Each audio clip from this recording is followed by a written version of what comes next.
एक आनंदाची बातमी अशी आहे की जेवढ्या मुली बसल्या होत्या त्यांची टक्केवारी पास होण्याची उत्तीर्ण होण्याची ही 94.96% आहे. तर मुलांच्या बाबतीत ती 89.56% आहे. म्हणजे यावेळेस मुलींनी बाजी मारलेली आहे. दोघांचा डिफरन्स जो आहे टक्केवारीचा तो 5.40% आहे. मुलं पास होणं आणि मुली पास होणं त्याच्यामध्ये मुलांपेक्षा 5.40% मुली जास्त उत्तीर्ण झालेल्या आहेत.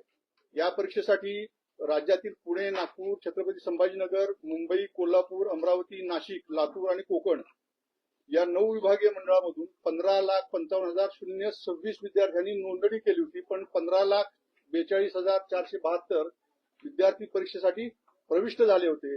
त्यापैकी 14,20,486 विद्यार्थी उत्तीर्ण झालेले आहेत. ही उत्तीर्ण होण्याची टक्केवारी ही 92.09 आहे.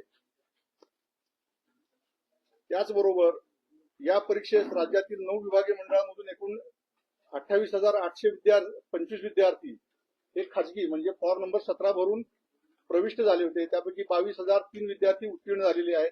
ही टक्केवारी 76.33 आहे.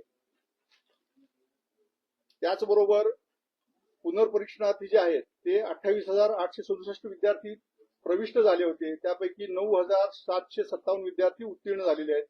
ही टक्केवारी 33.79% आहे. आपल्याला नोट्स द्यायला लागलेत म्हणजे डिटेल्स आपल्याला मिळतील सगळे. म्हणजे या परीक्षेत राज्यातील 9 मंडळामधून नियमित, खाजगी, रिपीटर्स सगळ्यांनी मिळून जी नोंदणी केली होती ती 16,164 होती. त्यापैकी 14,52,246 विद्यार्थी उत्तीर्ण झालेले आहेत. ही टक्केवारी आहे 90.75. एकूण 9,912 दिव्यांग विद्यार्थी प्रविष्ट झाले होते. त्यापैकी 9,042 विद्यार्थी उत्तीर्ण झालेले आहेत. ही टक्केवारी 91.22% आहे.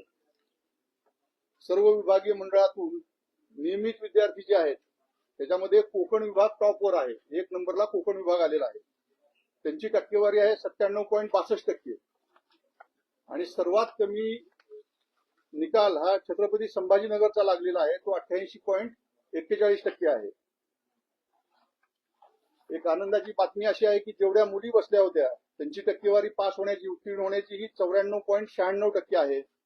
तर मुलांच्या बाबतीत ती 89.56% आहे. म्हणजे यावेळेस मुलींनी बाजी मारलेली आहे. दोघांचा डिफरन्स जो आहे टक्केवारीचा तो 5.40% आहे.